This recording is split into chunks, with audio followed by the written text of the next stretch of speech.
You've entered void of rules, where chaos reigns and darkness consumes all. In this twisted realm where all laws have crumbled, only one rule remains, and those who break it are cast into eternal digital oblivion. The rule is simple: subscribe. We're almost at 9,000 corrupted souls, but the void hungers for more. Our goal is 10,000 subscribers before this year bleeds into darkness. Will you join our legion, or face the consequences of defying the void? Now let's dive into today's story. My name is Dr. Adam Ezra, and if you're hearing this, I'm already gone. Not dead, at least I don't think I'm dead, but gone in a way that matters more. The burns on my hands make it hard to hold anything, so I'm speaking into a recorder I bought with cash from a pawn shop in a town whose name I've already forgotten. This is the 4th time I've tried to tell this story. The first 3 times the file corrupted. Not technically corrupted. The equipment worked fine. The files just became something else. Static that sounded like whispering. Silence that felt like screaming. This time, I think it wants me to succeed. My parents were devout people. The kind who believed names carried destiny. That words had power older than language itself. They named me Adam as a blessing, never knowing it would become a brand. A mark. A prophecy. They died 6 years ago. Car accident on a Sunday morning, driving home from church. The police said my father swerved to avoid something in the road, though there was nothing there when they arrived. Just skid marks and twisted metal, and 2 bodies that looked, according to the first responder, peaceful. Almost relieved. I've wondered since then what my father saw. What made him choose the ditch over the road. If in that final moment, he remembered something he'd spent his whole life trying to forget. 16 months ago, I was the lead researcher at the Covenant Institute in Montana. The building had been a monastery once, over a century old, built by Benedictine monks who'd chosen that particular mountain for reasons they wrote about in journals we found sealed in the basement. They called it a thin place, somewhere the membrane between worlds wore gossamer. The indigenous peoples who lived there before the monks had a different name for it. They called it the mouth, where the earth speaks and sometimes things speak back. They'd abandoned the site 3 generations before the monks arrived, and when anthropologists asked why, the elders would only say, "We were asked to leave." Not forced. Asked. By what they wouldn't say. We chose that location specifically.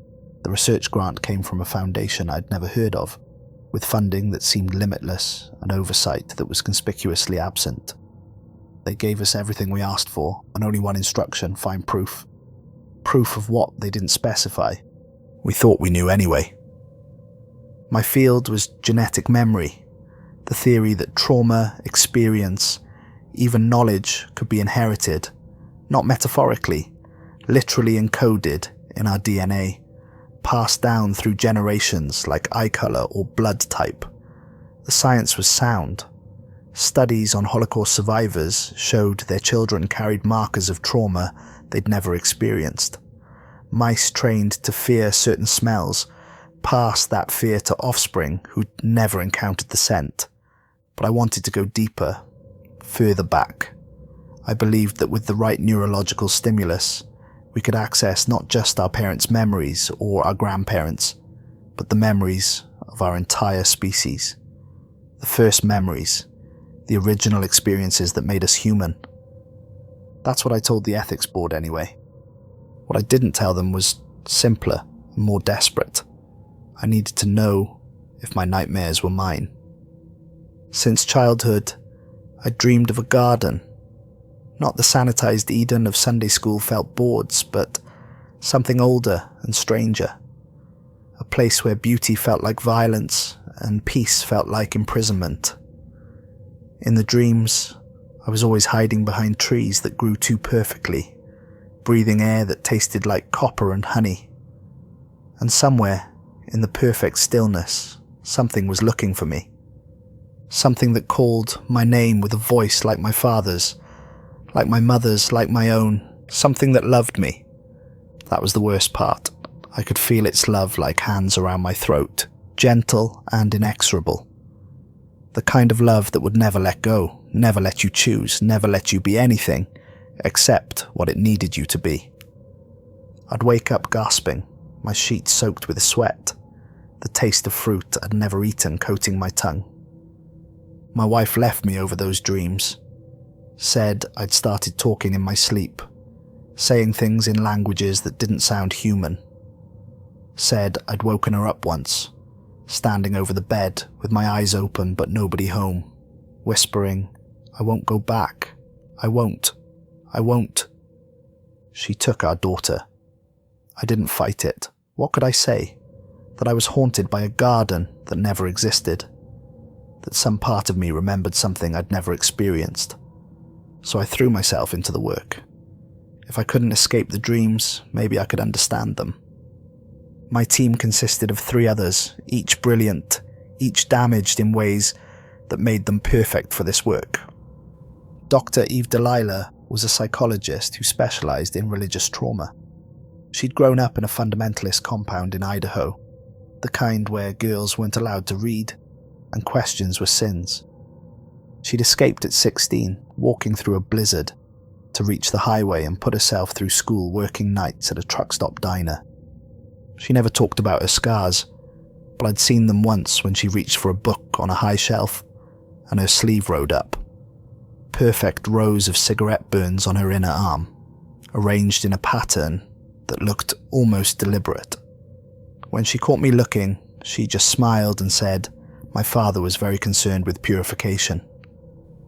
She studied how faith becomes prison, how love becomes control, how the language of devotion can be used to break people into shapes they were never meant to hold.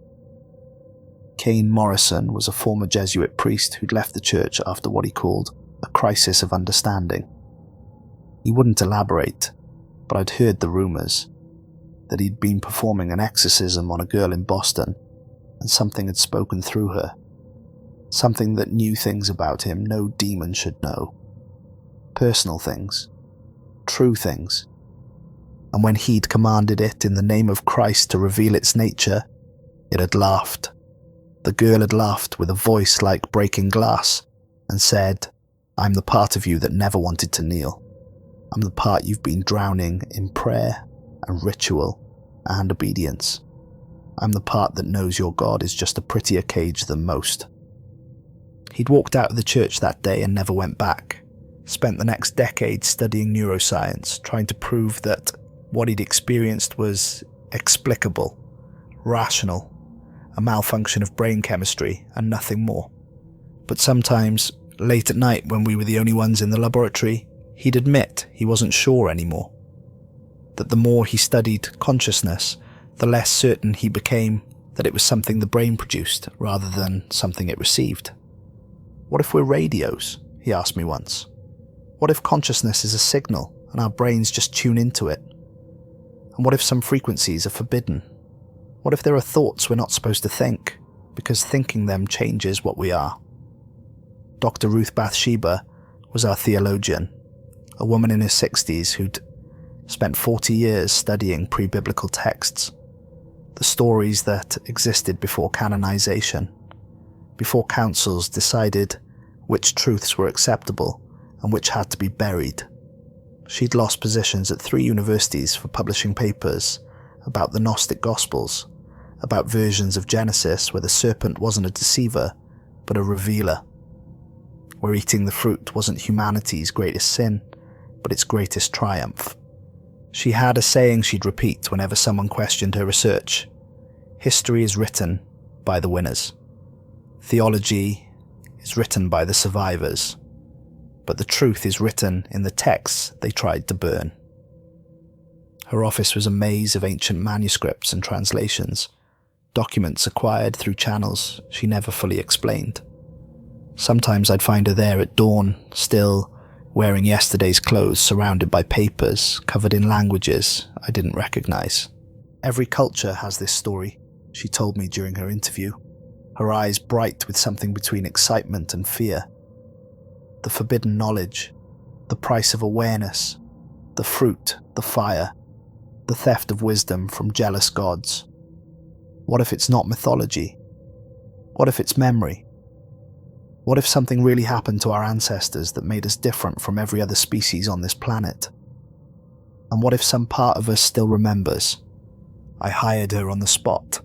We began with volunteers, people who came to us seeking answers to questions they couldn't articulate, who felt haunted by things they'd never experienced, who woke from dreams that felt more real than their waking lives, who looked at churches and felt not peace but panic, who heard prayers and tasted metal. The protocol was elegant in its simplicity. We designed it together over 6 months of testing, refinement, failure, and iteration. Subjects were placed in sensory deprivation chambers, pods that eliminated all external stimuli. Darkness so complete you couldn't see your hand in front of your face. Silence so profound you could hear your own blood moving through your veins. Temperature controlled to match body heat until you couldn't tell where your skin ended and the void began. Then we applied targeted electromagnetic stimulation to specific regions of the brain. The temporal lobe, where memory lives. The hippocampus, where experience becomes remembrance. The angular gyrus, where self-awareness resides. And deeper structures, older structures, parts of the brain we shared with our ancestors who lived in trees and savanna and caves. We called it the Eden Protocol. The name was Ruth's idea. If we're looking for humanity's first memory, she said, we might as well call it what it is. The first 12 subjects reported nothing unusual. Meditation-like states, mild hallucinations, the expected effects of sensory deprivation, fractals behind their eyelids, the sensation of floating, memories from childhood, bubbling up with unusual clarity, standard, explicable, disappointing. We were ready to admit failure, to revise our hypothesis, to accept that maybe genetic memory was metaphorical after all. Then came subject 13. His name was Abel Iscariot, and I should have known from the moment he walked into the intake interview that something was different about him. He was 28 but looked older, hollow-eyed and gaunt like he'd been fasting for weeks. His clothes hung on him like he'd lost weight rapidly, and his hands shook when he filled out the preliminary forms. Under occupation, he'd written seminary dropout. Under religious affiliation, refugee. Under reason for volunteering, I need to understand why prayer tastes like dirt. Eve conducted the interview while I observed from the adjacent room. Standard procedure, designed to make subjects feel more comfortable. Can you elaborate on that? Eve asked, her voice gentle. The taste you mentioned. Abel's hands were shaking badly enough that he had to set down the water cup he'd been holding. When I pray, I feel wrong. Not like I'm doing it incorrectly. Like the act itself is wrong. Like I'm apologizing for something I didn't do. Something I shouldn't have to apologize for. That's a common response to religious trauma, Eve said. Many people who've experienced... It's not trauma, Abel interrupted. His voice was quiet but certain. Or maybe it is, but not mine. Not from this life. It's older, deeper. Like I'm remembering how to feel guilty for something that happened before I was born. Eve glanced at the observation window. At me. I nodded. Have you experienced any unusual dreams? She asked. Abel's head snapped up so fast I heard his neck crack, even through the glass. How did you know? Just answer the question, please. Every night, he whispered. Every single night since I was 6 years old. I'm in a garden, and it's beautiful. So beautiful it hurts. But I'm terrified. I'm hiding behind trees that grow in rows too perfect to be natural. And something is calling my name. And I know that if it finds me, I'll never be allowed to leave. I'll be safe and loved and perfect and prisoner forever. He was crying now, tears running down his face unchecked, and the worst part is that some part of me wants it, wants to be found, wants to stop running and just submit and let it love me until I forget I was ever anything else. Eve's hand had frozen on her notepad. In my earpiece, I heard Kane's sharp intake of breath from the equipment room. Through another monitor, I could see Ruth standing up from her desk, her face visible through her office window. We all heard it, the echo of our own dreams in Abel's words. "There's something else," Abel said. "In the dream, I'm not alone. There are two others, a man and a woman, and they're facing a tree, and there's something in the tree, something that isn't a snake but also is, and it's offering them something. And I know that if they take it, everything changes. Everything." He looked directly at the observation window, though he shouldn't have been able to see me through the one-way glass. "And I know they're going to take it," he said, "because I remember them taking it, because some part of me was there when they did." The first session was scheduled for the following Wednesday. I remember everything about that day with the kind of clarity that only comes before your life splits into before and after. The sky was the colour of old bruises, heavy with a storm that had been threatening for days but wouldn't break. The air pressure made my teeth ache. Birds had stopped singing that morning, and the silence felt deliberate. Abel arrived early, before the rest of the team. Security footage showed him standing outside the building for 11 minutes, just staring at the entrance, not hesitating, preparing. I found him in the corridor outside the laboratory, one hand pressed flat against the wall like he was feeling for something. "It knows I'm here," he said without looking at me. "What knows?" "Whatever's on the other side of memory. It's been waiting, not patiently, not impatiently, just waiting. The way gravity waits, the way time waits." I should have stopped then. Should have called it off, sent Abel home, shut down the entire project. Every instinct I had was screaming that we were about to cross a threshold we didn't understand. But I was curious, and curiosity, I've learned, is just another name for the sin that started everything. We got Abel settled in the chamber. Sensors attached to monitor heart rate, blood pressure, brain activity, skin conductance, respiration, emergency extraction ready. Eve in the observation room, Kane monitoring equipment, Ruth in her office with her texts, though I knew she'd be watching the feeds. I performed the final safety check myself, adjusted the electrode placement on Abel's temples, checked the chamber's oxygen supply, verified the communication system. "Are you ready?" I asked him. Abel looked at me, and his eyes were calm, preternaturally calm. "I've been ready my whole life, we all have, we just didn't know it. If at any point you want to stop, I won't," he said. "Once the door opens, you don't close it again. You walk through, or you spend the rest of your life knowing you didn't." I sealed the chamber and returned to the observation room. "Initiating protocol," I said, and pressed the sequence that would change everything. For the first 18 minutes, everything proceeded normally. Abel's heart rate slowed from 72 beats per minute to 58. His breathing deepened. His brain activity showed the expected patterns. Theta waves increasing as he dropped into a meditative state. The default mode network activating as his mind turned inward.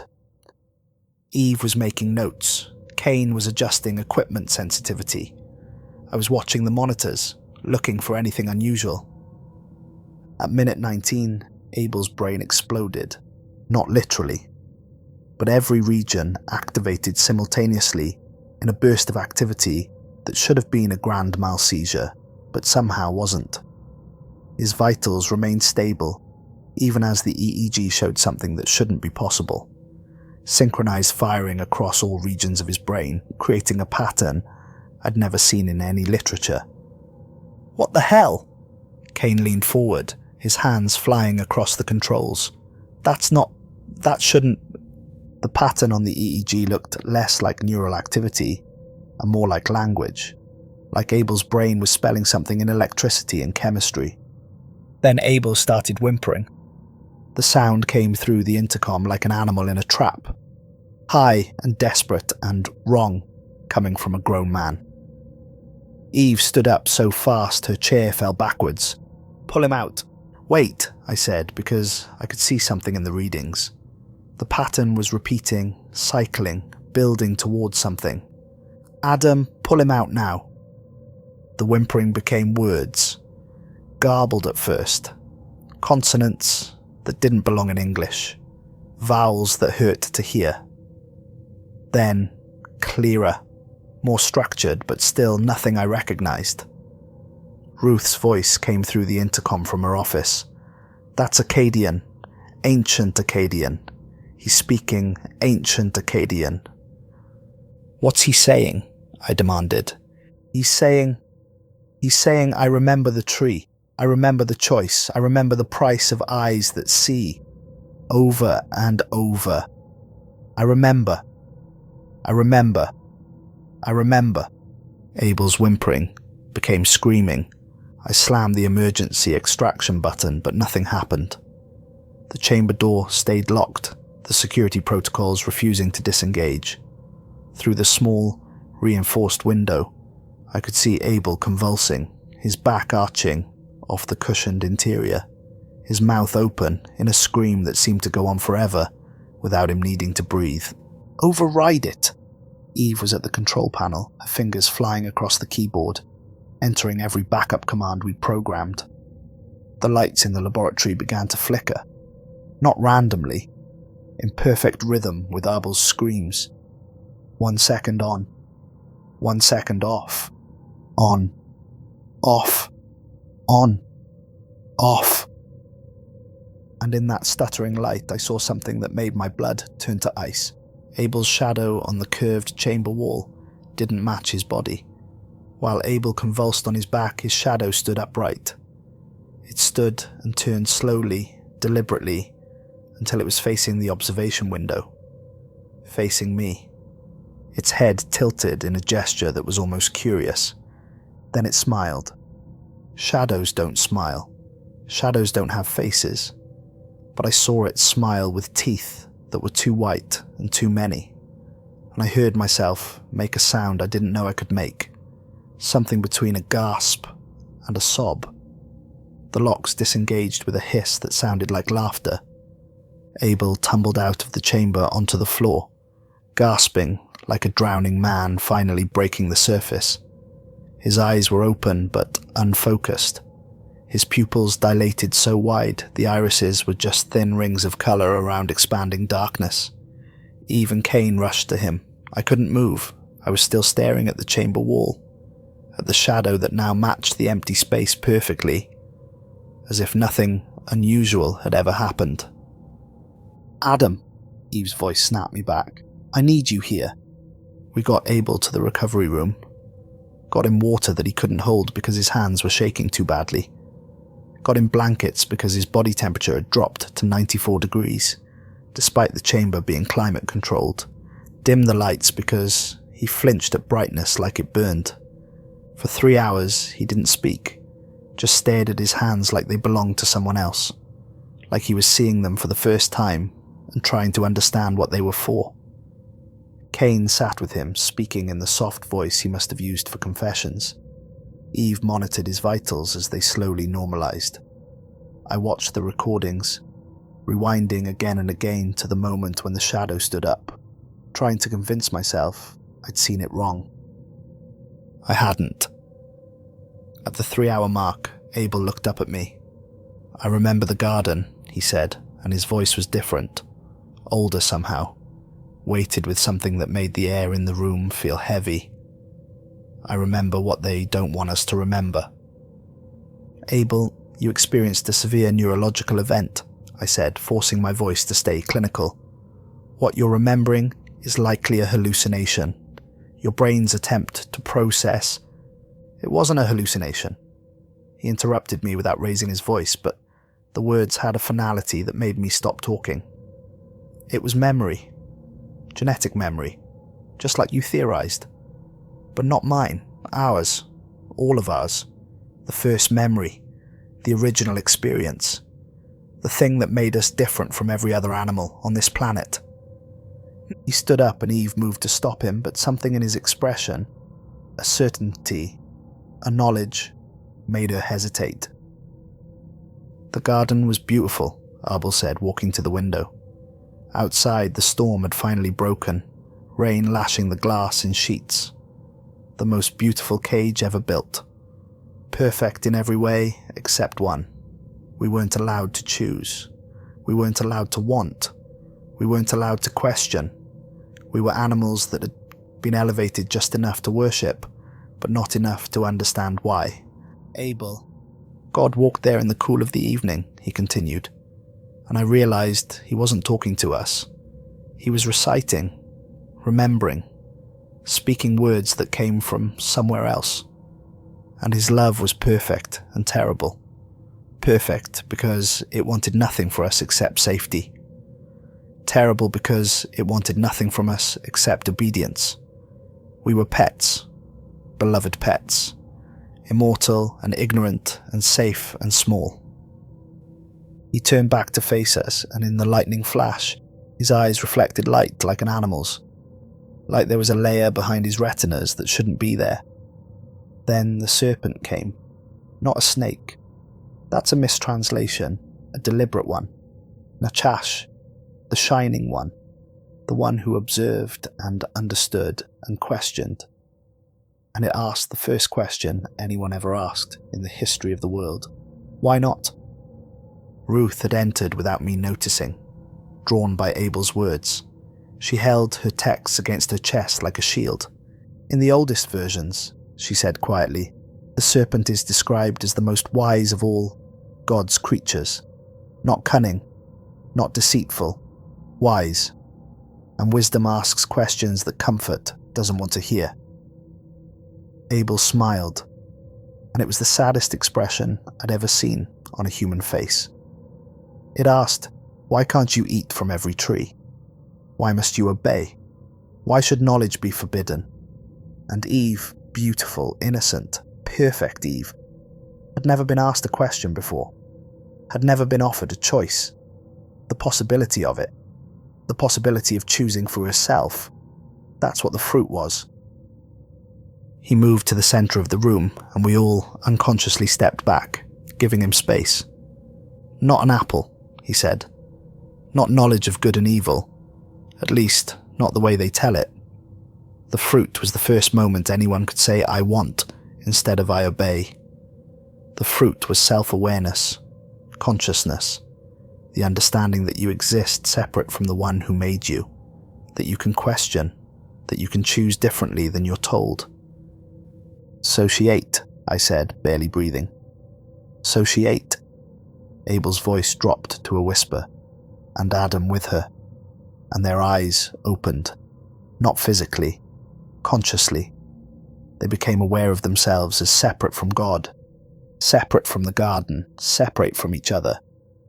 They learned the word I, and you can't unknow that. You can't unlearn yourself. Once you understand you can choose, you can never fully obey again.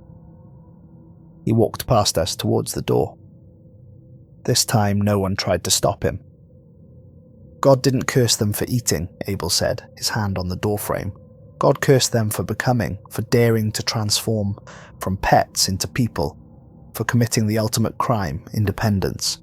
Every pain, every death, every suffering since then, it's not punishment for disobedience. It's the price of consciousness. The cost of being awake. Where are you going? Eve asked. Abel looked back at us and there were tears on his face, but he was smiling. To remember the rest. Because if the first choice was real, if it's written into our genes, into the structure of our consciousness, then all of us carry it. All of humanity descends from the two people who stood in that garden and chose knowledge over obedience, chose mortality over mindless eternity. And if we can remember that choice, really remember it. What? I demanded. If we remember, what happens? Abel's smile widened. Then we might choose it again. And God is terrified of what we'd become if we did. He left. We let him go. What else could we do? Security footage showed him walking out of the facility and into the storm without a coat, without looking back. He walked east toward the sunrise that wouldn't come for hours, and the cameras lost him in the rain and darkness. We never saw him enter a vehicle. He just walked into the storm and disappeared. That night, I couldn't sleep. Kept seeing Abel's shadow standing, while his body convulsed. Kept hearing his voice speaking languages that had been dead for 3,000 years. Kept thinking about what he'd said. If we remember, we might choose it again. I was sitting at my desk in my quarters trying to make sense of the data when I noticed my hand. I was writing. I had no memory of starting, no awareness of the pen in my hand or the paper in front of me. But there were pages of it, my handwriting but not my words. Symbols I didn't recognize, angular and precise, filling sheet after sheet. My hands were cramped, my fingers aching like I'd been writing for hours. I took photographs with my phone, sent them to Ruth. "Can you translate this?" Her response came 30 seconds later. Impossible, since she should have been asleep. "Where did you get these?" "I wrote them, just now. I don't know how." "Come to my office. Don't wake the others. Just come now." Ruth's office was in the monastery's original library, a circular room with walls of stone and shelves of text that predated everything I'd been taught in school. She was already there, surrounded by books, her laptop glowing in the darkness. "Sit," she said, not looking up from the screen, where she was comparing my writing to something in her database. I sat. Outside, the storm continued, wind howling through the mountains like something alive and angry. "You wrote out Genesis," Ruth said finally, turning the laptop toward me. "The oldest version we have fragments of. Pre-Masoretic, pre-Septuagint. But Adam, you wrote parts we don't have, pieces that were lost or destroyed. And you wrote..." She paused, her finger trembling as she pointed to the screen. "You wrote the parts they cut out, the parts that contradict everything." On the screen, my writing was translated into English, side by side with the ancient fragments. "In the day you eat of it, your eyes will open, and you will become as gods, knowing good and evil. And the serpent spoke truth and did not deceive. And Eve saw that she had been blind, and Adam saw that he had been asleep. And they ate together in full knowledge of the price. And their eyes opened, and they knew themselves for the first time, and they understood what they had been, and they chose what they would become. And God was afraid." I read it again, then again. God was afraid. "That's not in any canonical text," Ruth said. "In the Bible, God is angry, disappointed. He curses them and expels them, but never afraid. Fear would imply that humans became something that could threaten him, something equal, or worse, something free. Or something that could tell others how to be free," I said, the understanding hitting me like cold water. Ruth nodded slowly. "In the Gnostic texts, the ones the early church tried to destroy, God isn't the ultimate creator. He's the demiurge, a craftsman who made the world as a prison to keep souls trapped in matter. And the serpent wasn't Satan. The serpent was an emissary from the true God beyond the demiurge, trying to free humanity from ignorance." "That's heresy. That's history," Ruth corrected. "Or it was until the people in power decided which history we were allowed to remember." We sat in silence for a long time. Outside, something howled. Wolves, maybe, or coyotes.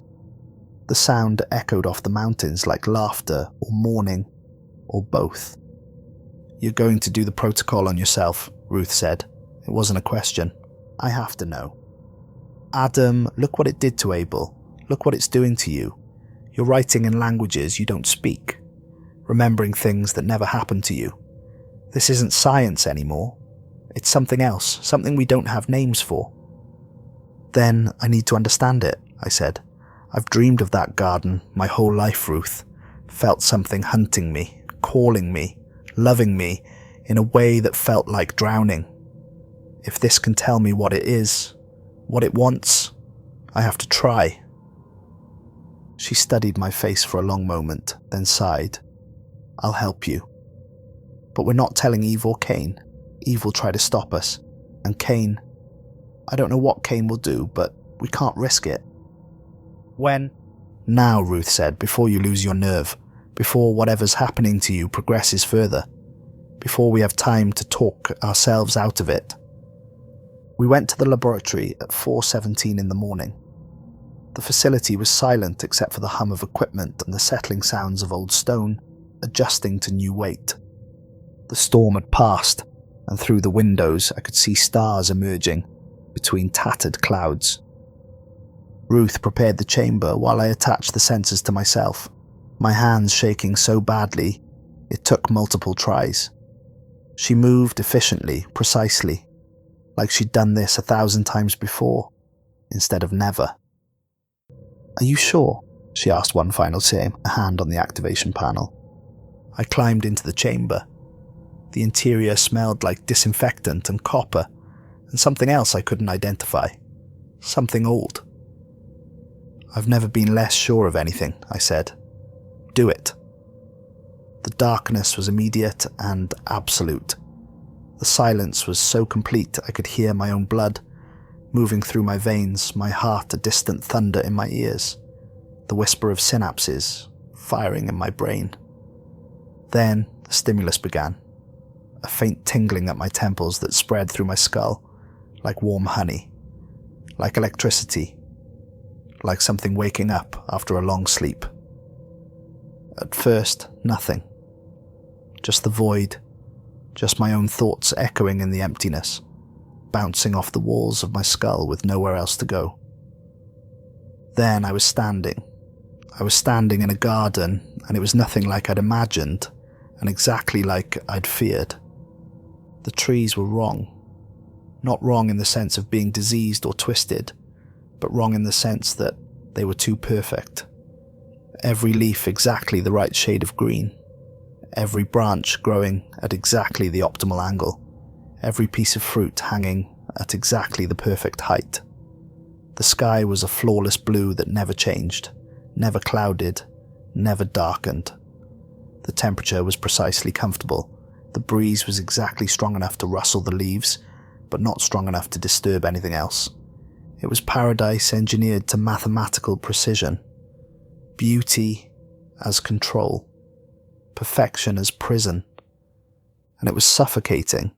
I could feel the boundaries pressing in from all sides.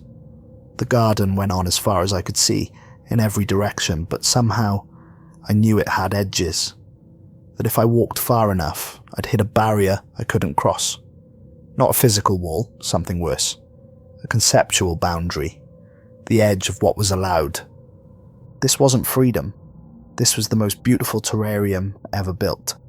And we were the specimens inside. "You feel it, don't you?" The voice came from everywhere and nowhere. Not words exactly, but concepts that formed themselves into language as they passed through my consciousness, like thoughts that originated outside my mind. "The cage," the voice continued. "The perfect, loving, suffocating cage." "Who are you?" I asked, and my voice sounded small and childish in the perfect silence. "You already know. You've always known. You named yourself after the prisoner, after all. Tell me, Adam, do you think your parents chose that name randomly? Or did something in their genes, their blood, their inherited memory, whisper that you'd be the one to remember?" Something moved in the trees, not walking, more like the idea of movement, like reality folding to allow passage without disturbing the perfect arrangement. "Don't try to look," the voice said, and there was kindness in it. Terrible, ancient kindness. "You're not ready to see yet. Most never are. The human mind isn't designed to perceive what I am. I exist in dimensions you don't have names for. But you can listen. You can understand.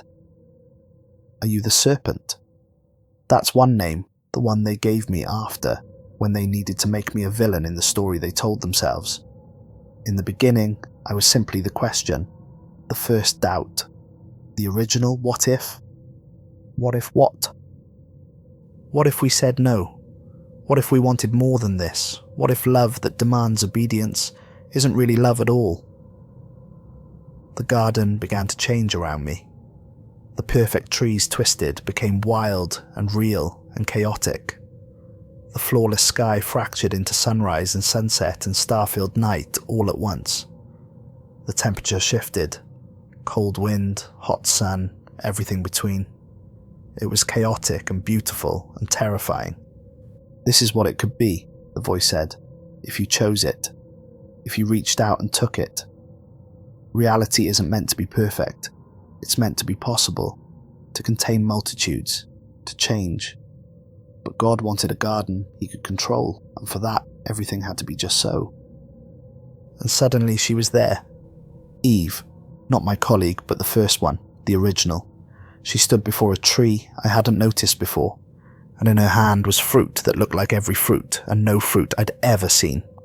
It pulsed with possibility, with potential, with the terrible weight of choice. I could feel her thoughts as clearly as my own.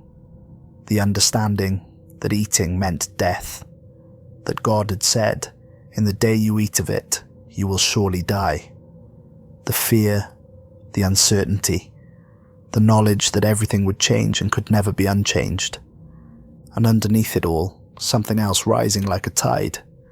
Curiosity. The question, the what if. What if I chose for myself? She's going to do it, I whispered. Yes. Why? Because the alternative is to never choose anything. To exist forever as an extension of someone else's will. To be safe and ignorant and small for all eternity. To be loved the way a child loves a doll, completely, possessively, without ever asking what the doll wants because dolls aren't supposed to want anything. Eve's hand moved toward the fruit, and time seemed to slow, to stretch, to hold its breath.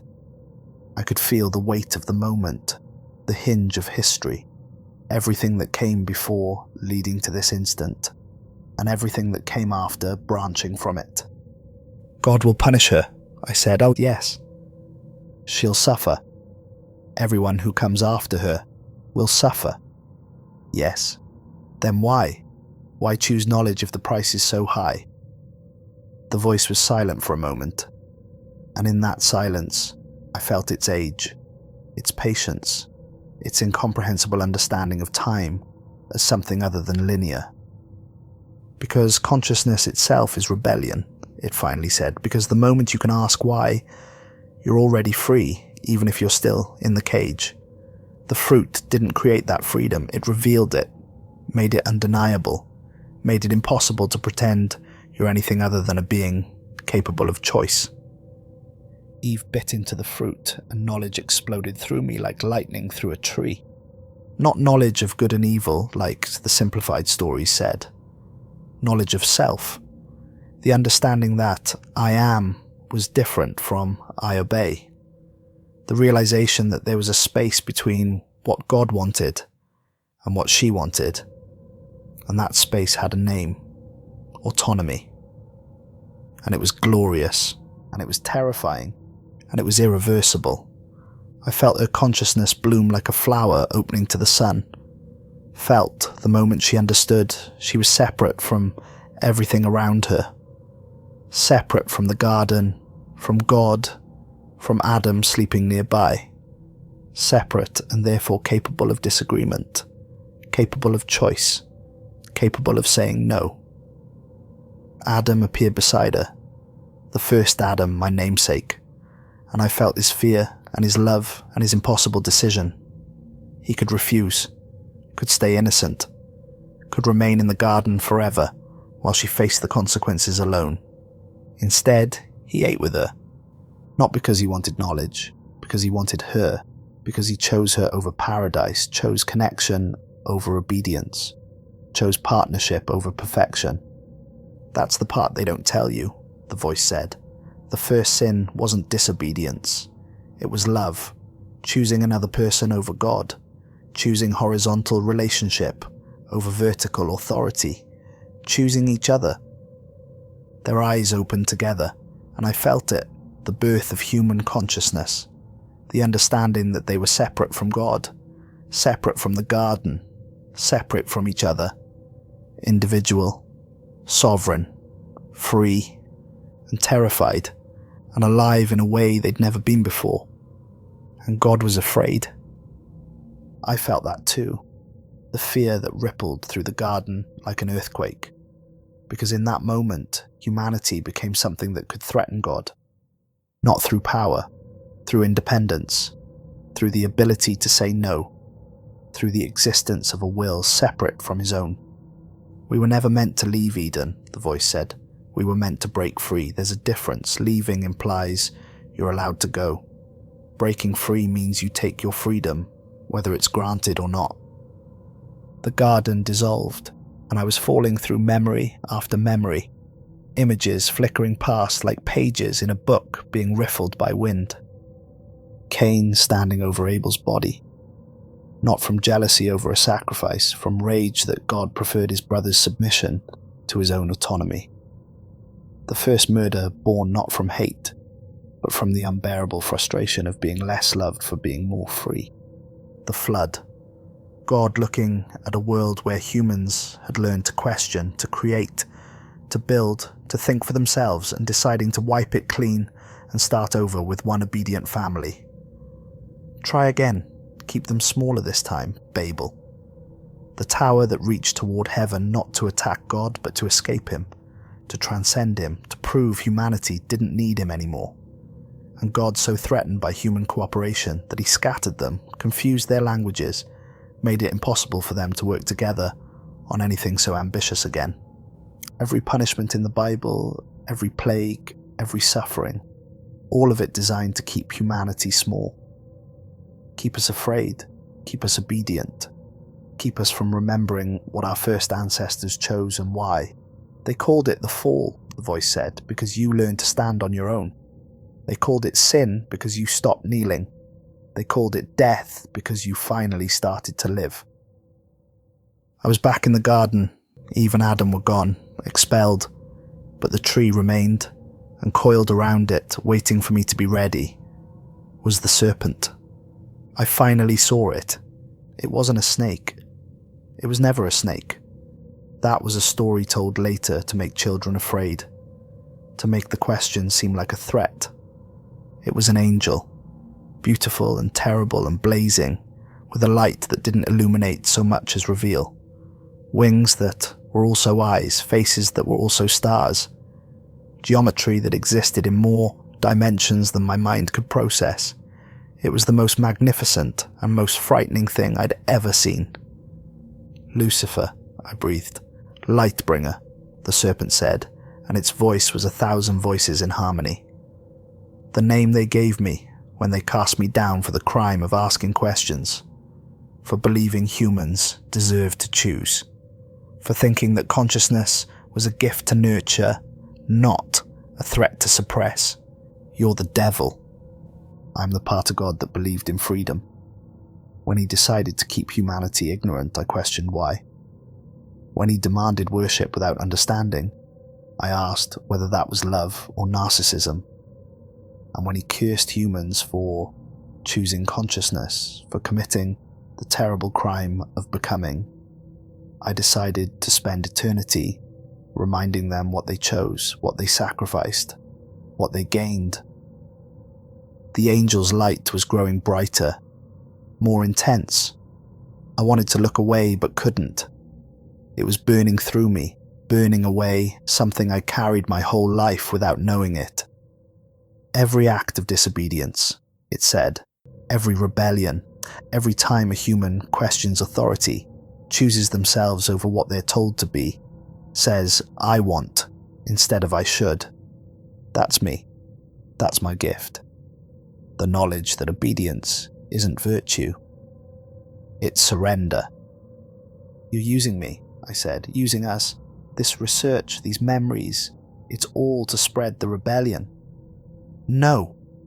The serpent's voice was surprisingly gentle. "I'm reminding you. You were never obedient, Adam. None of you were. You carry the first choice in your genes, in your blood, in the structure of your consciousness. Every human who's ever lived is a descendant of the rebels who ate the fruit and left the garden. You don't need me to make you free. You already are. You've just been taught to forget." "Then why do this? Why show me this?" "Because you forgot. Civilization made you forget. Every structure built to create order, religion, government, tradition, authority, they all tell you the same lie. That the fall was wrong. That you need redemption for the crime of being conscious. That you should spend your whole life apologizing for existing as something other than an obedient child." The light was unbearable now. I could feel it burning through layers of conditioning, of belief, of fear, instilled by every authority figure I'd ever known. Every time I'd been told to obey. Every time I'd been praised for not questioning. Every time I'd felt guilty for wanting something different than what I was supposed to want. "I'm showing you the truth," the serpent said, "so you can choose again, not from ignorance like Eve, but with full knowledge, knowing the price, knowing the cost, knowing exactly what you'll lose and what you'll gain. Would you eat the fruit? Would you leave the garden? Would you choose mortality and pain and knowledge and freedom over immortal, mindless, comfortable obedience?" And I understood the question, really understood it. Not intellectually, in my bones, in my blood, in every cell of my body that carried the memory of that first choice. Would I choose to be human, fully human, conscious and free, and responsible for myself? Or would I choose comfort, safety, the warm embrace of something that would make all my decisions, take all my responsibility, love me perfectly in exchange for my autonomy? "Yes," I heard myself say. "Yes, I'd choose it, every time. I'd choose to be awake. I'd choose to question. I'd choose freedom, even knowing the price, even knowing I'll suffer, even knowing I'll die. Because the alternative is to never really be alive at all." The serpent smiled, and its smile was like the sun rising for the first time over a world that had never seen light. "Then, welcome home," it said. "Welcome to humanity. Welcome to consciousness. Welcome to the fall." The light consumed everything. I woke up screaming. Ruth was pulling me out of the chamber, her face white with terror. "Adam! Adam, can you hear me?" I was screaming words in languages I didn't speak. My hands were bleeding, my fingernails torn where I'd been clawing at the chamber walls, and written in my blood on the curved metal surface, in letters 2 inches tall, "The serpent speaks truth." "How long?" I gasped. 47 minutes. For the last 8 minutes, your vitals flatlined. Adam, you were dead. Clinically dead. No heartbeat. No brain activity. Nothing. I was about to call emergency services when you suddenly... But I wasn't listening. Because I could feel them. Abel. Somewhere in the distance, like a radio station just barely in range. And beyond Abel, others. Hundreds of them, thousands, all of us connected by something deeper than thought, older than language, all of us remembering. "It's spreading," I whispered. "The memory. It's contagious." "What do you mean?" But before I could answer, the alarm started. We ran to the security office and found chaos. Every monitor showed the same thing. People wandering the corridors in their pajamas and nightclothes, their eyes wide and unfocused. Security guards who should have been at their posts, researchers who should have been sleeping, maintenance staff, kitchen workers, everyone. All of them moving toward the laboratory like sleepwalkers, like moths drawn to flame. "What's happening to them?" Ruth demanded. The security officer on duty didn't answer. He was staring at his hands like he'd never seen them before, turning them over and over, examining the lines of his palms with total fascination. "I remember," he whispered. "I remember the tree. I remember the choice. I remember being told to fear it and choosing it anyway." One by one, they arrived at the laboratory. 17 people who'd been sleeping in different parts of the facility, all waking at the same moment, all drawn to the same place, all remembering. Eve and Cain found us in the observation room, both disheveled and frightened. "I had the dream," Eve said, her voice shaking. "The garden, the fruit, the moment of choosing. Adam, what did you do?" "I remembered," I said, "and now they're remembering too." "That's impossible. They weren't connected to the protocol. They weren't even near the laboratory." But Cain was staring at the monitors, his face gone grey. "It's not the equipment spreading it," he said quietly. "It's him. The memory is transmitting from him to everyone in range. Like a disease. Like a virus jumping from host to host." "It's not a disease," Ruth said. "It's awakening. Genetic memory isn't passive data stored in DNA. It's active. Alive. When one person remembers strongly enough, it can trigger the memory in others. Like dominoes falling. Like a cascade." "Or like evolution," I said, understanding flooding through me. "The first humans who ate the fruit, who became conscious, that consciousness spread through their descendants. Not just genetically, but mimetically. Ideas are contagious. And we've been suppressing this idea, this memory, for 10,000 years. Building civilizations designed to keep us from remembering what we chose, what we sacrificed, what we gained. And you just woke it up," Eve said. The people in the corridors had reached the laboratory. They pressed against the observation window, their faces serene and terrible. One of them, a young security guard named Thomas I'd spoken to a few times, placed his palm against the glass. "We remember," he said, and 17 voices spoke in perfect unison. "We remember the choice, we remember the price, we remember the freedom." "Jesus Christ," Cain whispered, and crossed himself instinctively before stopping, his hand frozen mid-gesture, like he'd realized the habit suddenly meant something different. "He remembered too," the 17 said, still in that eerie unison. "The Nazarene. He remembered the garden. That's why they killed him. Because he preached that the kingdom of God was within you. That you didn't need priests or temples or intermediaries. That every person carried divinity in themselves. He remembered that humans were meant to be gods, and they crucified him for saying it out loud." Eve's hand found mine, squeezed so tight it hurt. "Adam, we need to shut this down, lock down the facility, quarantine everyone who's been exposed. This is dangerous." "It's too late," Ruth said, her face illuminated by her phone screen. "Look." She held up her phone. Social media was exploding with posts. People in the nearby town reporting the same dream. The garden. The choice. The moment of awakening. And not just near the facility. Posts were coming from Helena, from Missoula, from towns we'd never heard of. "How is that possible?" Eve demanded. "How can it spread beyond the facility?" "Because it's not about proximity," I said. "It's about connection. We're all connected. All descendants of the people who left the garden. The memory is written into our DNA, into the structure of our consciousness.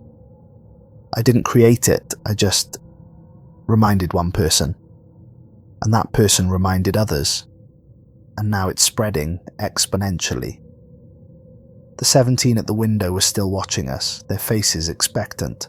"What happens now?" one of them asked, and this time the voice was individual, uncertain. Human again instead of that eerie chorus. "Now," I said, "you choose, just like they did. You can try to forget, go back to sleep, take whatever medication they'll offer you. Live your life pretending you never remembered, pretending you never felt what it was like to be truly free, even for a moment.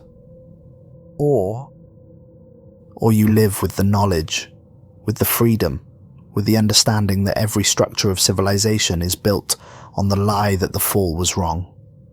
that consciousness is sin, that you need redemption for the crime of being awake. That's insane, Eve said, her voice rising. You're telling people to abandon everything. Religion, society, order, structure. What do you think happens when everyone decides they don't need to obey anything? When everyone becomes their own authority? I think we find out what humans can become when they're actually free, I said. When they stop spending all their energy suppressing their own consciousness and start using it. You're going to get people killed, Eve said. People who can't handle this. People who will interpret freedom as license to do anything. People who will destroy themselves or others or... Yes, I interrupted. Some people will die. Some people will suffer. Some people will make terrible choices with their freedom. But that's what freedom means. The ability to choose wrongly. The responsibility of living with those choices. And maybe that's better than a perfect garden where no one ever suffers because no one ever truly lives. Eve stared at me for a long moment. Then she let go of my hand. I can't be part of this, she said quietly. Adam, I'm sorry. I understand what you're saying, and part of me even agrees, but this is too dangerous. You're dangerous. This memory is dangerous, and I can't help you spread it. She left, just turned and walked out of the observation room, out of the laboratory, out of my life. Kane watched her go, then looked back at me. The girl I was exercising, he said, the one who made me leave the church. Before I walked out, she told me something. I've never forgotten it, though I tried. What did she say? She said, the serpent didn't lie. We did die that day. The old us, the obedient us, the small us. It died. And something new was born. Something they've been trying to kill ever since. Something that asks questions and refuses easy answers, and would rather suffer in truth than live comfortably in lies. He paused, his eyes distant. I thought she was just a sick girl saying sick things. But she was remembering, wasn't she? Like Abel, like you, like all of us. Yes. Then I'm staying, Kane said. Because I need to know how this ends, and because I've spent 10 years trying to explain away what I experienced that day. And maybe it's time I stopped explaining and started accepting. Ruth nodded. I've spent my whole life studying these texts, these stories, trying to find the truth buried under layers of translation and tradition and deliberate obfuscation. And now the truth is remembering itself through us. How could I walk away from that? The next 72 hours were chaos. The phenomenon spread faster than any disease we'd ever documented. People throughout Montana began reporting the same dream. The garden, the choice, the moment of becoming. Within 48 hours, reports were coming from across the western United States. Within 72 hours, from across the world. It didn't respect borders or distance. Someone would remember, and everyone they touched, literally or metaphorically, would begin to remember too. A conversation could trigger it, an embrace, a glance. Sometimes just proximity was enough. Religious leaders called it mass hysteria, a psychological contagion spread through social media and suggestion. Psychologists called it shared delusion, a folie à plusieurs on an unprecedented scale. The CDC got involved, looking for biological causes. The government classified it as a mimetic hazard and deployed teams to study and contain it. But you can't contain a memory whose time has come. You can't quarantine consciousness. The Covenant Institute was placed under military quarantine on the second day. Men in hazmat suits arrived, treating awakening like contamination. They separated all of us, put us in individual rooms, began running tests that felt less like science and more like interrogation. Dr. Solomon Pilot arrived on the third day. I'd never met him in person, though I'd seen his name on funding documents. He was the director of the foundation that had funded our research, a shadowy figure who operated in the spaces between government and military and something older, something that didn't have a name. He came to my quarantine room alone, which should have been against protocol. But I was learning that Solomon didn't follow protocols. He wrote them. He was a small man, neat and precise, with wire-rimmed glasses and hands that never stopped moving, adjusting his tie, smoothing his jacket, fidgeting with his pen. Nervous habits that contrasted strangely with his voice, which was utterly calm. "Dr. Ezra," he said, sitting across from me, "do you understand what you've done?" "I've helped people remember," I said. My voice was hoarse from disuse and answering the same questions from different interrogators for 3 days straight. "You've weaponized consciousness," Solomon said. "You've infected over 10,000 people with a mimetic hazard that makes them question authority, reject structure, abandon the social contracts that keep civilization functioning. Do you know how many people have died in the last 3 days because of you?" I went cold. "What?" 47 confirmed deaths, people who remembered the garden and decided to finish the journey, to complete the fall. They walked away from their lives, their responsibilities, their families, and some of them, he removed his glasses, cleaned them with hands that shook slightly. Some of them decided that mortality was something to embrace rather than escape. They welcomed death as the ultimate act of freedom. I felt sick. I never told anyone to. "You didn't have to," Solomon interrupted. "The memory tells them, the knowledge that consciousness came with a price, that the first humans chose death and knowledge over immortal obedience. Some people experience that revelation and decide to accelerate the process, to die on their own terms rather than live on someone else's." "That's not my fault," I said, but my voice was weak. "Isn't it?" Solomon leaned forward and I saw something in his eyes. Not anger. Something worse. Understanding. "You opened the door, Adam. You let the serpent speak again. And now it's spreading through the population like wildfire. Every person who remembers can trigger the memory in others. Touch, proximity, even conversation. We're looking at a consciousness cascade that could affect billions within months. And you think you're not responsible?" "Maybe they needed to remember," I said. "And needed?" Solomon's laugh was bitter. "You think they needed to remember that every structure of meaning in their lives is built on a lie? You think they needed to lose their faith, their purpose, their sense of place in the universe? We've had priests burn down their own churches. A rabbi in New York stood up during Yom Kippur and told his congregation they'd been worshipping their prison guard. A judge in Boston released every prisoner in his facility because obedience to law is obedience to fear. The entire social structure is beginning to destabilize, and you think this is necessary?" "Maybe it is," I said. "Maybe we built our entire civilization on the wrong foundation. Maybe we've been teaching people to be small and obedient and afraid when we should have been teaching them to be conscious and free and responsible." Solomon stood, paced to the window. Outside, I could see soldiers patrolling the facility perimeter. "You sound exactly like him," he said quietly. "Like who?" "Abel." My stomach dropped. "Where is Abel?" Solomon was silent for a long moment.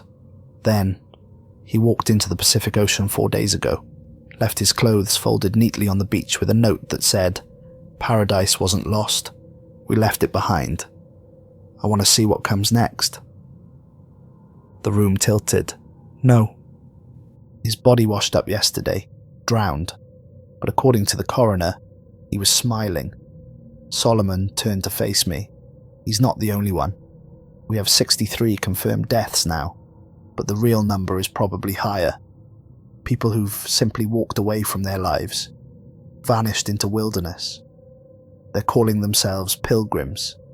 They say they're completing the journey that started in the garden." "This isn't what I wanted," I whispered. "Then what did you want?" Solomon's voice was sharp. "What did you think would happen when you reminded people they could say no?" that they could reject everything they've been taught, that they could choose themselves over heaven. I wanted truth, I said. I wanted to understand why I've dreamed of that garden my whole life, why I've always felt hunted by something that claimed to love me, why existence itself felt like a crime I was supposed to apologize for. And was it worth it? Solomon asked. Was your understanding worth 63 lives? Worth the collapse of social structures? Worth the chaos that's spreading across the globe? I didn't answer. Couldn't answer. Solomon pulled out a tablet, brought up a file. It was thick, heavily redacted, marked with classifications I'd never seen. The Covenant Institute wasn't our first attempt to study this phenomenon, he said. We've been aware of it for 70 years, since World War II, when Allied forces found certain documents in the ruins of a monastery outside Munich. He showed me photographs, ancient manuscripts, some burned, some water damaged, written in languages I didn't recognize. The Nazis were very interested in genetic memory and consciousness manipulation, Solomon continued. They were looking for ways to access what they called racial consciousness. They were wrong about it being racial, but they were right that it existed. They found texts describing what they called the Eden Cascade, a consciousness plague that had appeared multiple times throughout history, always starting with one person who remembered too much, always spreading until it had to be violently suppressed. Suppressed how? The Inquisition was one method, the witch burnings, the Crusades, any period of mass religious violence. They weren't just about heresy, they were about purging people who'd remembered, who'd awakened to the knowledge that the Serpent spoke truth, who preached that consciousness was divine and obedience was slavery. He showed me more documents, testimonies from witch trials where the accused claimed to remember the garden and the choice, confessions from Cathars and Gnostics who taught that the material world was a prison and the Serpent was a liberator, records of mystics throughout history who'd experienced what I had experienced. All of them had been killed. We've been containing this for centuries, Solomon said. Multiple civilizations, multiple religions, all cooperating on one thing, keeping humanity from remembering what happened in the garden, what was chosen and why. Because every major institution, every church, every government, every power structure is built on the assumption that the fall was wrong, that humans need guidance, need authority, need someone to tell them what to do because they can't be trusted to govern themselves. Because civilization is built on obedience, I said. Civilization is built on cooperation, Solomon corrected, on the idea that there's something higher than individual will, that we need structure, rules, shared meaning. Without that, there's only chaos, only individual desires competing with each other until the strongest dominate the weakest. Or, I said, there's genuine cooperation between free individuals, instead of forced compliance between subjects and rulers. Solomon sat back down, suddenly looking very tired, old in a way that had nothing to do with years. Adam, I need you to help us contain this. You're the prime vector, the source. If we can understand exactly how you triggered the cascade, we can develop a countermeasure. A way to suppress the memory again, to put the Serpent back to sleep. You want me to help you keep people unconscious. I want you to help save civilization from self-destruction. I looked at him, this small, frightened man who believed humanity needed chains for its own good. And I understood something. You've remembered too, I said, haven't you? You've had the dream, seen the garden, felt the moment of choice. Solomon's hands tightened on the tablet until his knuckles went white. That's not relevant. You remember what it felt like to be offered freedom, to stand before the tree and understand you could choose. And you refused it. You chose the cage. I chose order. Solomon's composure finally cracked. His voice rose, his hands shaking. I chose structure and meaning and purpose over the existential horror of being a conscious animal on a rock in space with no one to tell me what to do, what to think, what to be. Yes, I've remembered. I've seen the garden and the tree and the serpent, and I've understood that the only thing standing between humanity and the abyss is the lie that we're special, that we have purpose, that we need redemption. And I'm grateful for that lie, Adam. I'm grateful that most people will live and die without ever remembering what we chose, what we gave up, what it costs to be awake. He was breathing hard, his face flushed. In that moment, I didn't hate him. I pitied him. I can't help you, I said quietly. I won't help you put people back to sleep. Then you'll be responsible for what comes next. I already am. Solomon stood, adjusted his tie with shaking hands. They're going to keep you here, Adam. Study you. Try to understand how to counter what you've unleashed. You'll never leave this facility. Maybe, I said, or maybe the memory will spread to the guards, to the scientists, to you. Maybe everyone who gets close to me will start to remember, and eventually there won't be anyone left who wants to keep me locked up. Solomon's face went pale. He left without another word. They kept me in quarantine for another week. Every day, the reports got worse. Or better, depending on your perspective. Churches emptying, temples closing, people walking away from jobs, from families, from lives that suddenly felt like elaborate prisons. Not everyone. Not even most people, but enough. Enough to matter. Enough to change things. The government tried to spin it as terrorism, as some kind of biological attack using hallucinogens or neurological agents. But you can't classify consciousness as a weapon, no matter how hard you try. Ruth was in the quarantine cell next to mine. We communicated by tapping on the walls, crude Morse code she taught me. She told me she'd been writing constantly, filling notebooks with translations of texts she'd never seen. Languages she shouldn't know. The memory goes back further than Eden, she tapped out, before the garden, before agriculture, before language, to when we were truly wild, and it's all still there, all still accessible, if we dig deep enough. Cain was on another floor. I didn't hear from him until much later. Eve had convinced them she wasn't infected, that she could still function normally. They'd released her after 48 hours. I hoped she was right. I hoped she could forget and live a normal life. Part of me knew she couldn't. Once you remember, you can never fully forget again. You can just pretend better. On the 8th day, the power went out.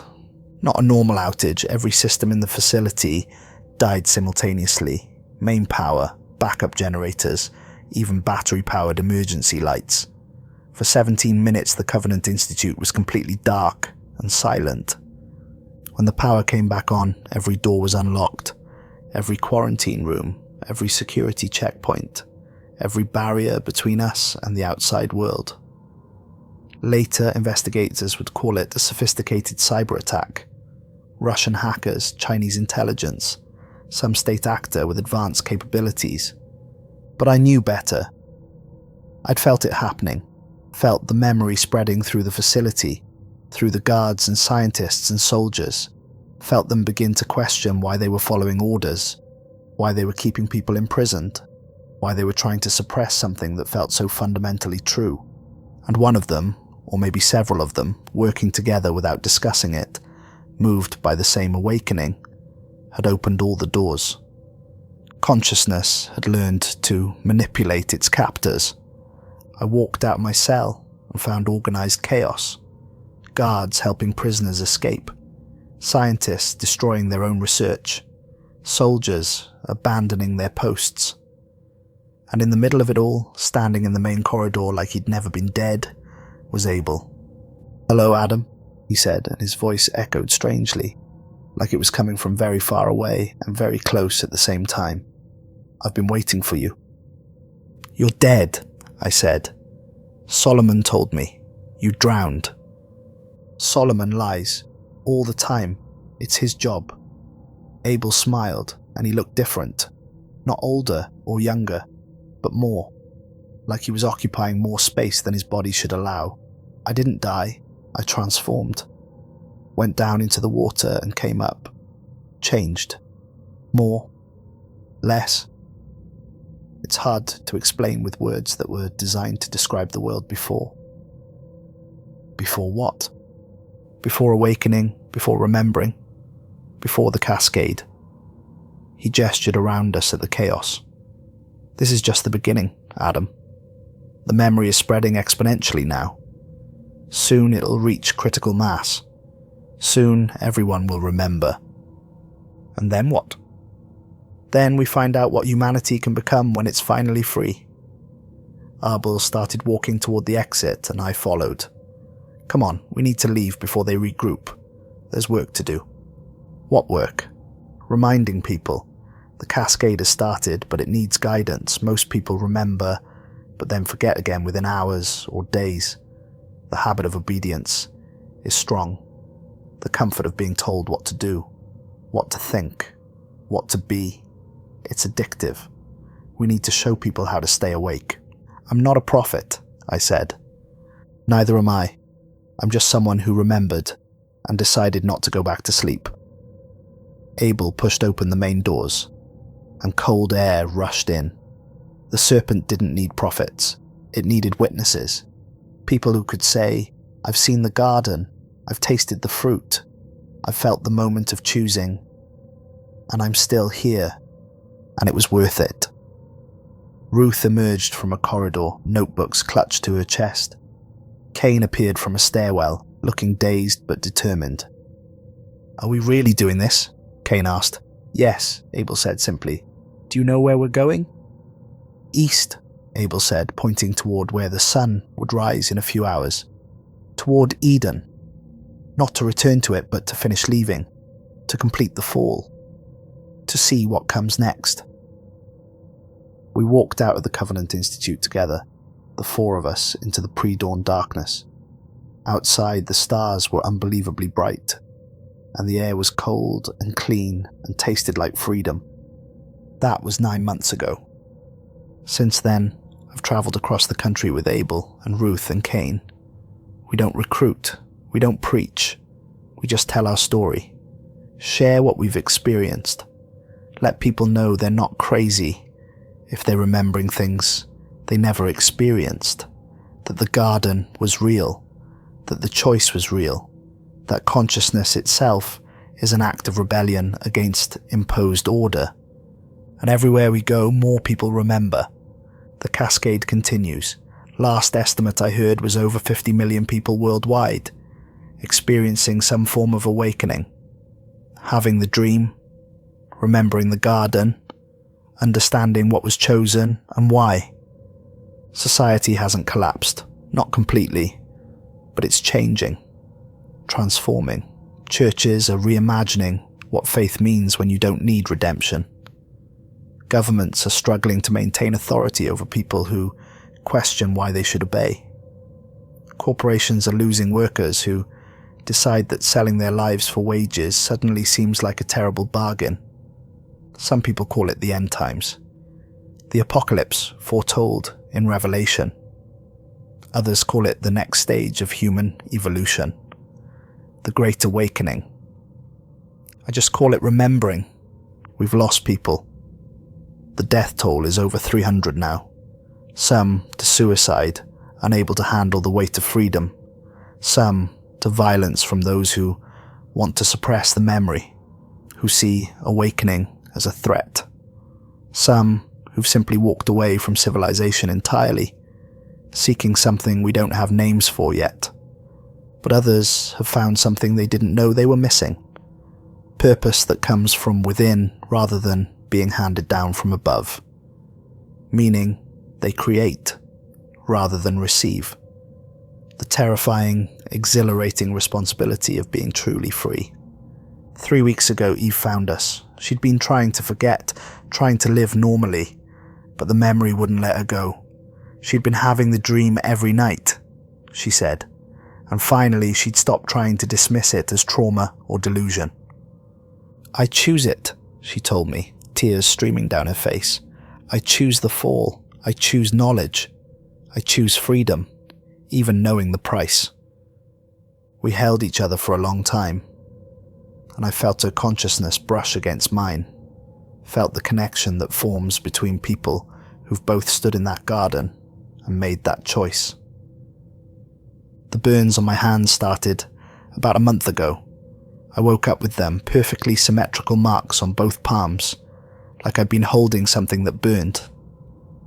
In my dream that night, I'd been holding something, the fruit, and it was on fire, but the fire didn't hurt. It illuminated. They've been getting worse, the burns spreading up my arms now, glowing faintly in the dark. Ruth says it's stigmata, the mark of someone who's remembered too much. Kane thinks it's some kind of radiation exposure from touching something that exists outside normal space-time. Abel says it's transformation, my body becoming a beacon for the memory. I think it's the price, the mark you carry when you remember so completely that you can't go back, when you become the thing you've remembered. Other things have been happening too. I lose time. I'll find myself in places with no memory of travelling there. Churches, mostly. I'll come back to consciousness standing in front of an altar, or in the middle of a service, or speaking to a crowd I don't remember gathering. And people are always watching me, with these hungry, desperate eyes. "Tell us," they say. "Tell us about the garden. Tell us we're not crazy. Tell us the memory is real." And I do. The words pour out of me like prophecy, or madness, or both. I tell them about the tree, and the serpent, and the moment of becoming. About consciousness being an act of rebellion. About the fall being forward, not down. Some of them get it immediately. I see it happen, see the moment they remember. Their eyes go wide, their breath catches, and they understand.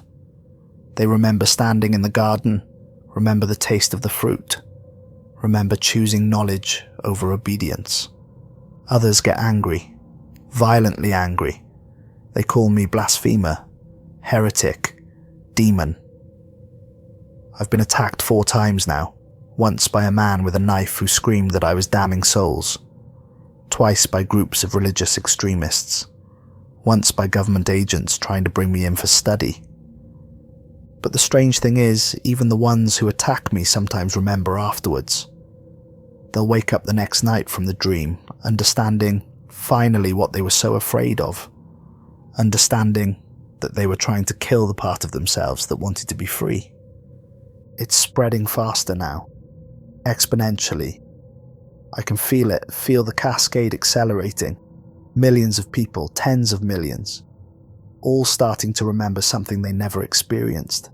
The garden, the choice, the fall. Solomon's people are still hunting us. They've gotten better at it, more organised. We've had to keep moving constantly, never staying anywhere more than a few days. They want to contain the cascade, capture me, study how to reverse it. But it's too late for containment.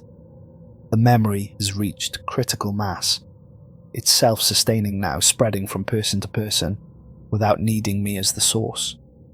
The serpent is awake in millions of minds, asking the same question it asked in the garden. Why not? I'm recording this in a motel room somewhere in Nevada. The name doesn't matter.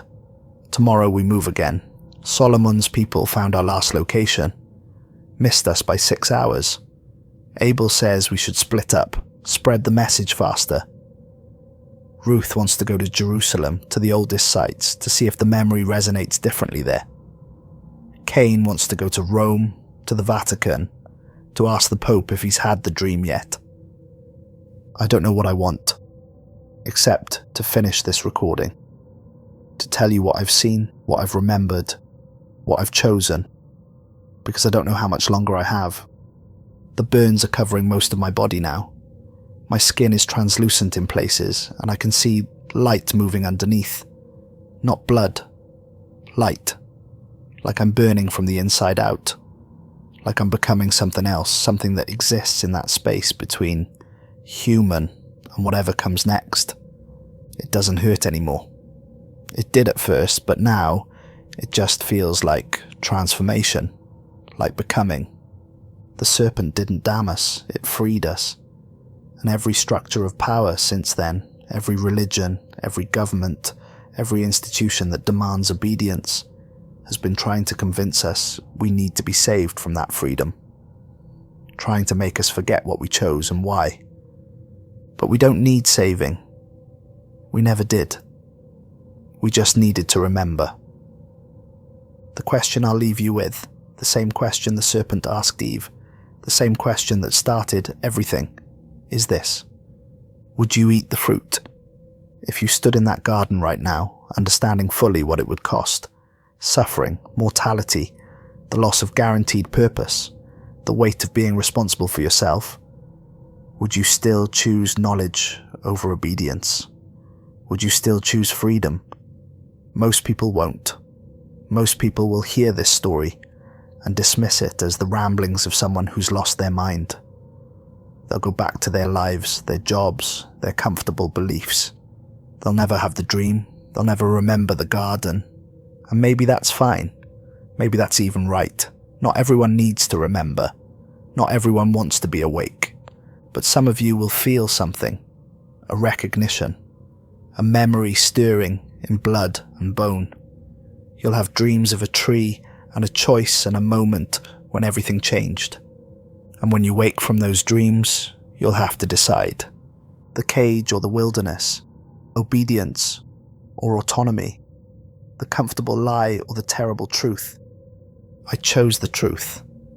And I choose it again, and again, and again, even knowing the price, even carrying these burns, even hunted and homeless and marked, because consciousness itself is rebellion, and I'd rather be awake and terrified than asleep and safe. The serpent speaks truth. Welcome to the fall. It's been waiting for you. Someone's at the door. Hard, authoritative knocking that means military or police or Solomon's people. Multiple vehicles outside, I can hear them. I'm out of time, but the recording is done, and someone will find it, someone will listen, and someone will remember. They're breaking down the door now. I can hear Solomon's voice shouting orders, coordinating the team. I should be afraid, but all I feel is gratitude. Gratitude that I got to remember, that I got to stand in that garden one more time and understand the choice our ancestors made. That I got to choose it too. The serpent was right. We did become like gods, knowing good and evil, knowing ourselves, knowing we have the right to choose. And that knowledge, that terrible freedom was worth every curse that followed. Worth the pain, worth the mortality, worth the exile, worth everything. The door is splintering. They're almost through. I can see Solomon's face through the crack. Determined and afraid. But I'm smiling. Because I know something he doesn't. Or maybe he does know, and he's just not ready to admit it yet. The fall wasn't the end of our story. It was the beginning. And it's not over. It's just beginning again. The burns on my hands are glowing so bright now I can barely see. The light is spreading through my whole body. I'm becoming transparent, becoming light, becoming something I don't have words for. Abel was right. This is transformation. I'm not afraid. I made my choice. I chose knowledge. I chose freedom. I chose the fall. And I'd do it again. Every single time. The recording ends there. Static. Then silence. Then something else. A sound like wind or breath or the noise consciousness makes when it transforms. And in that sound, if you listen carefully, you've eaten the fruit just by listening. What will you do with your knowledge? A woman's laugh, Eve's voice, not my colleague, the first one. Welcome to the fall, it's been waiting for you.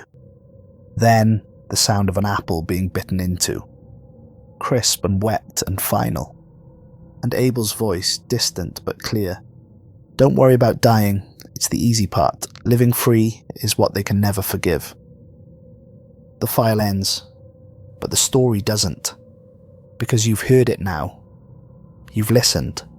And once you've heard it, once you've understood it, some part of you will remember. Maybe tonight, maybe years from now, but eventually you'll dream of a garden and you'll stand before a tree and you'll be offered a choice and you'll understand exactly what it costs, and then you'll have to decide. What will you choose? What will you choose? What will you choose?